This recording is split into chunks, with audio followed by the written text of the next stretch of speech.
welcome, welcome, welcome. Hey, how you all Hey, doing? hey, can you believe it's MLK Day today? I know this month is going by fast already. So fast. And I'm excited because we get to serve on such an amazing day. So I'm Yeah. excited. So before we get started, just going to tell you a little bit about our group practice, and then I'm going to introduce our beautiful therapist. So, vision work counseling coaching, we serve Black women, families, and couples. And of course, we serve all people, but we really are dedicated to serving folks in our community. And I'm super excited because for so long, when we thought about counseling, it was always something like DFACS or foster care or things like that. And now or even folks coming to your home and helping specifically with your children, but to see people in a stage where they're looking for specialties and specialists, and to be able to have some amazing Black therapists who are specialists at certain things is pretty awesome. And it's not forced care, it's private practice. People want to be here. Yeah. People are investing in themselves. People are doing the work. So it's pretty awesome. All right. So I want you to introduce yourself. Tell us who you are and what you do. Hello, everyone. Happy MLK Day. My name is Tara Freeman. I am a licensed professional counselor at Vision Works Counseling and Coaching. My main purpose, I love to assist not only just Black women, but I like to assist everyone and just leveling up, discovering themselves, finding out what is their meaning, and help them to live, just remove all barriers, right? That just help them from being their true, authentic self. So that's what I love to do. I love working with families as well. My main purpose is working with women and help just leveling up. Leveling up. Yes. Time, right? So You have to take we it back. love it. We love it, right? So my name is Melisa Alaba. I am a group practice owner, Vision Works Counseling Coaching. I am a breakthrough coach, and I really help women move past being in narcissistic relationships. And I also focus on money trauma. So helping couples manage their finances, get in a great space, helping individuals level up when it comes to their money and what they're asking for. And what is amazing is everything that we do is interconnected, and it winds up helping us all be better at relationships and asking for more. So, like, all these topics run together, although we all have specific areas in which we work in. So, I'm excited. So, before we get started, or I guess we're already started, I should stop saying that, right? But what is a question, Tara? Like, when people are talking to you, what is a question that they ask the most when it comes to relationships? What's one of the One ones you of the hear? questions I get often is, how come I keep dating either the same person? Why am I just always just stuck in relationships with emotionally unavailable people? Ooh, that is big. Oh my God, that is big. And look, and that's so crazy because one of the things that I say, like a big secret that many people, it's not really a secret, but people may not know it is a secret, but it's not a secret, is most therapists came to be therapists, you guys, and into the healing profession because they had stuff that we need to heal ourselves, right? Yes. So when I think about my family, I came from the most dysfunctional family. Like, I have to laugh because literally I could start crying with you guys. I mean, like, all of the things were there, narcissistic stepfather, child molestation, like all of the different things of seeing unhealthy ish, Yeah. and seeing, relationships, people cheating on each other, and I thought they was my uncle. And I realized I didn't have all these uncles. They was not relatives when I got older. I was like, what? But just so many of these things that we witnessed. And I feel like we have come out of this age. Like, Yeah. when I think about my parents' age, we've come out of this age of secrets. Mhm. And I tell you the truth, older people today say young people can't keep no secrets because we talk about it. We literally are working to get healthy. But Yep. when you've seen all of that and you're trying to get to healthy, it's like, how do I get in a healthy relationship when all I've seen is craziness, Right. Right. They don't know dysfunction? what it looks like. Yeah. Right. I have friends who have crazy dysfunctional stuff. People fighting, people cussing each other out, people cheating, people not talking. Because Right. it may not even be all the drama. It could be two people living in the house in separate beds and separate bedrooms. And Mm-hmm. you grew up with that. And so that looks like that's what people do. So it's interesting because I have run into very few people who've had like amazing childhoods with amazing parents Mm-hmm. and amazing marriages. Many of us, especially as healers, have gone through things ourselves, and in the work and in the learning have learned how to manage some of the stuff. So that was good. That was really good. Is like, how do I move past some of this stuff? One of the questions that I hear the most when it comes to like being in a healthy relationship is, how do I get into a healthy, good relationship after I've been divorced? Mm-hmm. Yep. I get that one a lot. Like, how do I, is it still possible for me to meet a good man after I get divorced? Oh, I can't even forget this one. I'm gonna let you speak, Tara, because you know Okay. I can go all day with this one. How do I get in a healthy relationship after I've been with a narcissistic partner for 10 years or more? Mm-hmm. And just having that anxiety of getting back in there, right? And that Yeah, comes from knowing what you deserve, knowing what boundary you're going to put in place, knowing your worth. That's where it all gets started before even moving back into a relationship. You have to be comfortable in your own skin. And one thing I like to teach my clients is to be okay. First, you have to be okay with being by yourself. Know yourself, love yourself, get to know who you are before you start carrying over into a relationship. that is so good. That is so good. But here's the thing. I love that one. That's a great piece of advice. I also meet so many women though who've been disappointed with relationships that they have just totally backed out and decided they're not going to date no more. So Mhm. I've met women in their 50s and their 60s who haven't dated in years. They're like, I just want to even entertain a man. And they just given it all to Jesus. Yeah. I mean, to be transparent, I was that person, right? Mhm. I was that person after, a heartache, after a bad breakup that's just like, you know what? I'm just not gonna date anybody else. I'm okay with being a single parent. I'm just gonna do me, right? And then all of a sudden, while I was working on me, then voila, here comes my Prince Charming. Of course, I had to kiss a lot of frogs to get there, but it also came from knowing what I deserve, what I need, and being okay with that.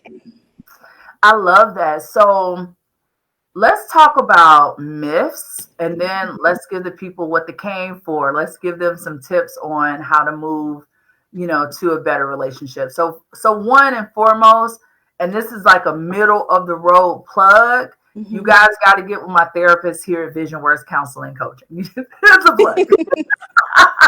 The best. So licensed therapist, went to school for a long time.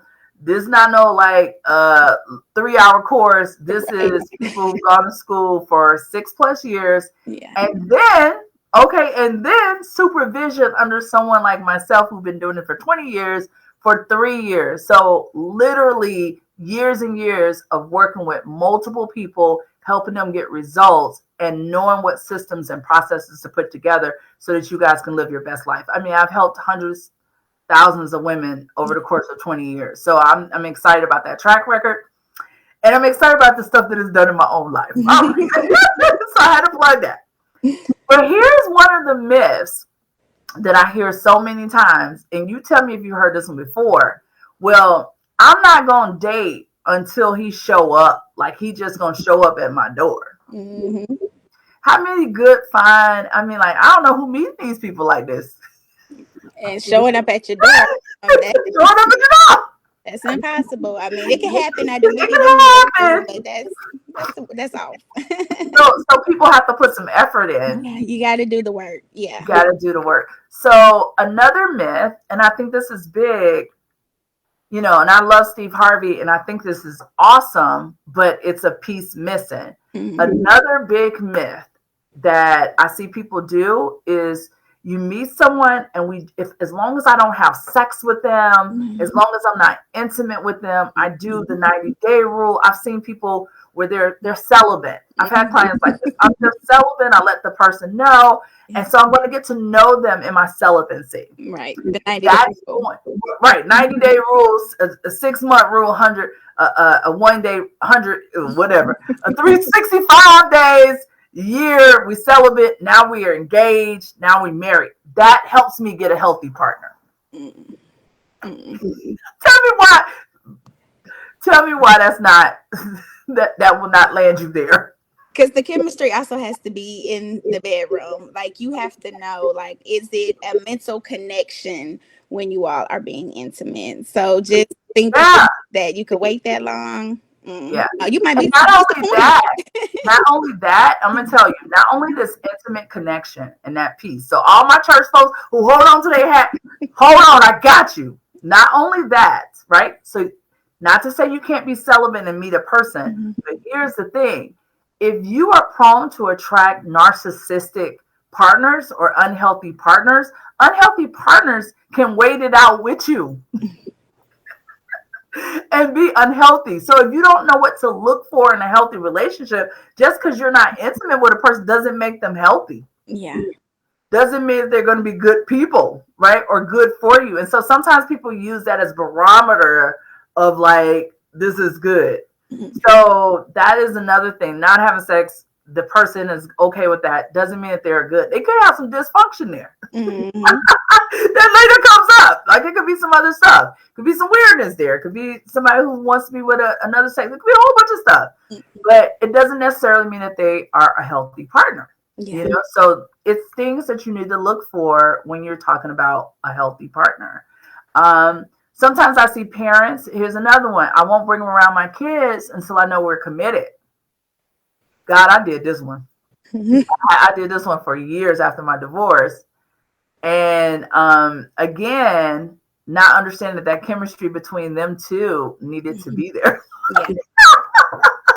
Absolutely, it does because you'll do all of that, and then now you're stuck in the middle between Yes. your lover and your child. Yeah. So that's not healthy at all. That wasn't healthy at all. Like I got it later on, and it was like, okay, so no, that wasn't the best approach Yeah, yeah. to some of this. So I'm learning some things. And then one of the other things that I find is not knowing who you are, because we put so much of the onus on the woman. And I want you guys to know we're not here to do that today. Whereas, like, you have to have your standards, you have to have your boundaries. We want you to have all of that. Mhm. You need to do some self love, some self discovery, all of that. That's great. But you also need to know who you are in a relationship, like Yeah, what your desires are. And you need to know when a person can't meet those, and there's some things that you could do right away to see if they're going to be able to meet those or not meet those. So let's talk about some of these myths that I talked about. Tell me, just kind of in some tips that people can use, what are some things that really kind of help debunk some of these myths, and some things that people can do like tonight to start getting more healthy and attracting healthy partners? am I on? Because it's frozen on my end. Am I here? Am I still on? I see you. Okay, yeah, yeah, no, absolutely. I believe that it starts in the mind, right? Our mind, our soul, and our physical, it has to align. So it first starts with positive affirmations, just knowing that you deserve to be loved. You deserve a healthy relationship. It all starts with you. Then taking the time, spending time with yourself, whether that means taking a nice hot bubble bath, listening to some affirmations, dating yourself at night, doing something positive for you. That's something that I recommend. Is Absolutely, it? absolutely. So one of the books, I'm gonna give you guys this book. It's called God. As soon as I said I couldn't think of the book, Attached. That's it. I love this book because it really highlights who you are in a relationship. So one of the things that I learned, like, was after my first marriage, I really learned that I was a secure person, and then I had become more of your anxious person because of that relationship.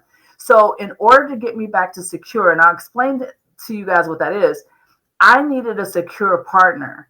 And I had been married to an avoidant partner. So let's talk about what that looks like. So a secure partner is a partner that's going to answer your phone calls, who's going to set up the next date, who is going to do all the things to allow the relationship to progress.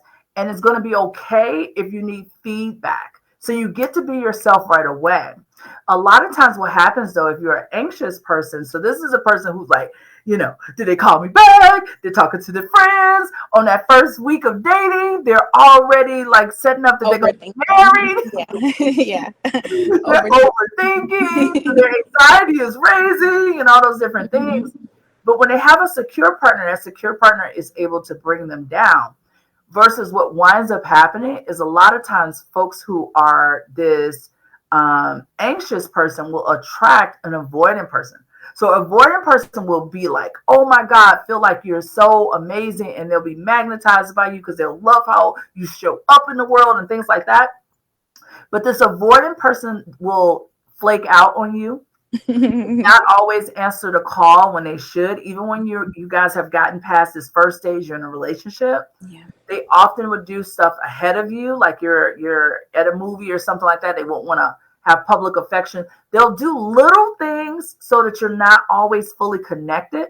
And so these are things you can find out immediately when you are dating. You don't have to wait, you know what I'm saying, like till you get almost engaged and you're like, this is off, that's off. No, what do you desire? If you're a person that desires more contact, more frequency and communication, you're going to require a secure partner.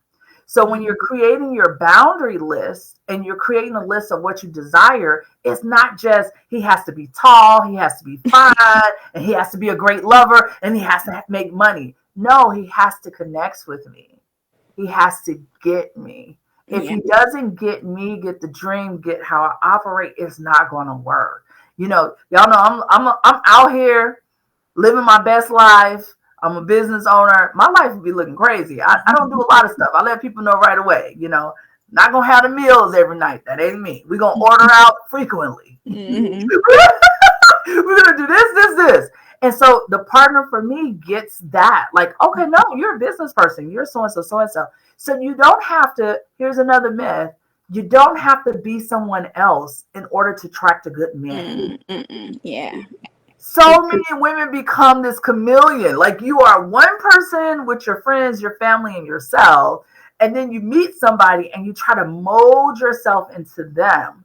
Yep. And then, of course, then when you want to come back out, right? So you're the chameleon. You come back out 3 months later. Know who you yourself. are. Yeah. They You're don't even know who you are. Yeah. Right. Nobody knows who you are. And he's mad too because he felt like he got tricked. Yeah.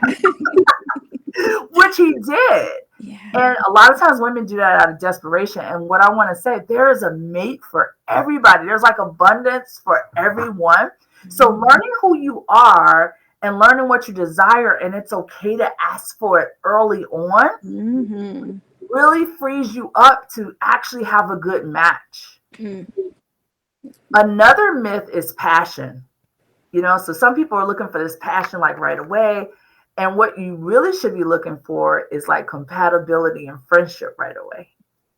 The person you get to be yourself with no matter what, who always has your back no matter what. These are the good guys. Yeah, you need that relatability. Where they're weak, you're strong, and vice versa. You all have to be able to meet in the middle.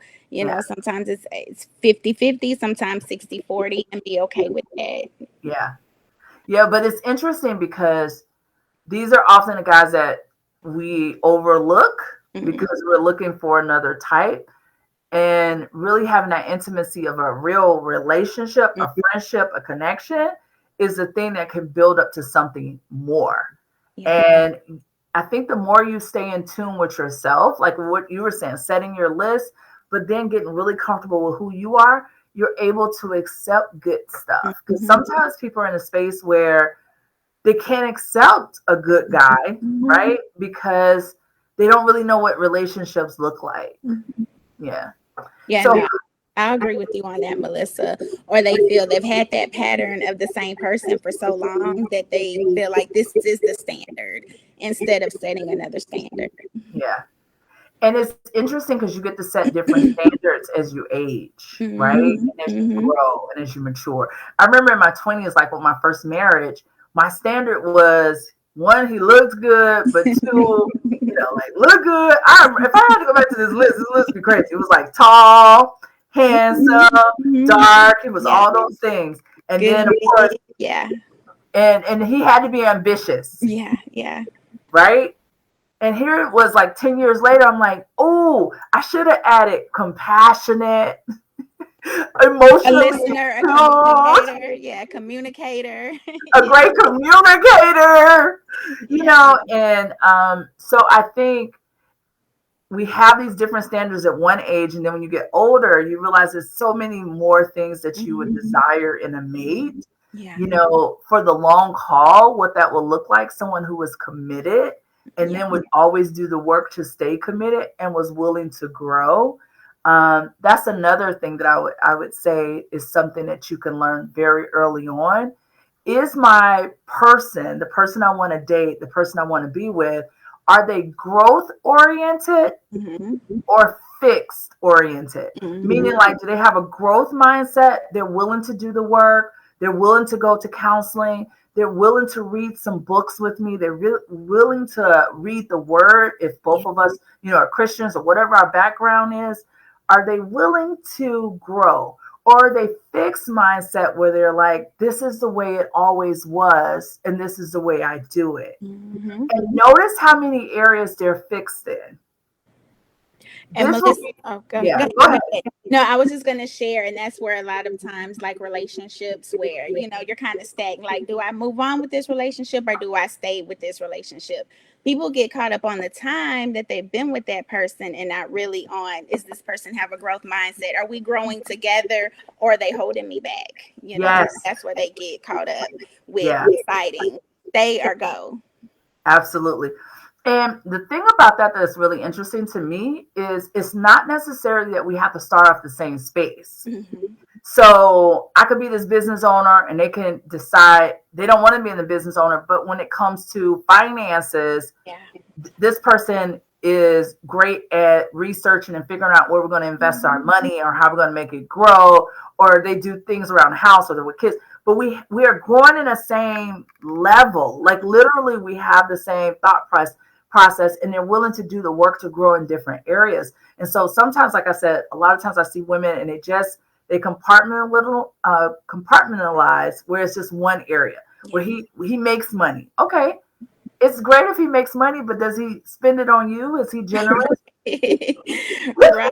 Yeah. And that's what they get fixated on. And that's what they want Right.